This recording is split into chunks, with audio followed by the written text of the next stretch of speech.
We have an exciting and yummy Goldilocks magical mashups happening here today, mga ka-nation. Of course, as always, kasama natin ang ating kitchen magician na si Miss Joanne Kyle Goldie. Good day, Joanne. Goldie, good day, Lee. Mga ka-nation, mahilig ba kayo sa pizza? Oh, naku, alam mo, thin crust, thick crust, deep dish, Hawaiian, Neapolitan, topped with a ton of bacon, kahit anong pizza pa yan. Give me a pizza that pie. O, di ba? Corny. But yes, I love pizza. Well, And they do too. it looks like we have a fan here of today's magical mashup. So what do you say I make pizza pandesal na may laing? You mean you're gonna make pizza with Goldilocks pandesal topped with laing? I love laing. And I'm telling the truth. I believe you, Yeah. so you better say the magic word. Okay, here we go. Let's not waste any time. Here we go, mga ka-nation. Hocus pocus, Goldie goodness.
Of truth.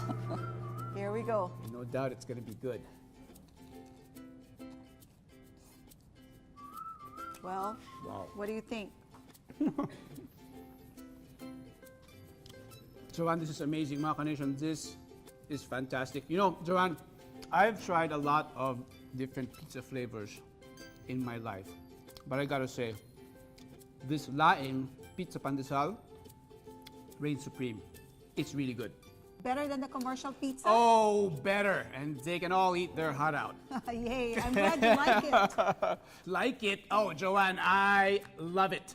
Goldilocks Pandesal, Presto Changeo, Goldilocks Laing Pizza Pandesal.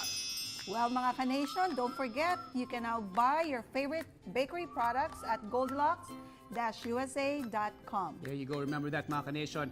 And I'm gonna remember to finish this and get another slice right away. In the meantime, I just want to say, Joanne, we cannot wait to find out kung anong mamagicin at mamashapin natin next time. So, mga ka-nation, join us again for another episode of Goldilocks Magical Mashups. Goldie, good day.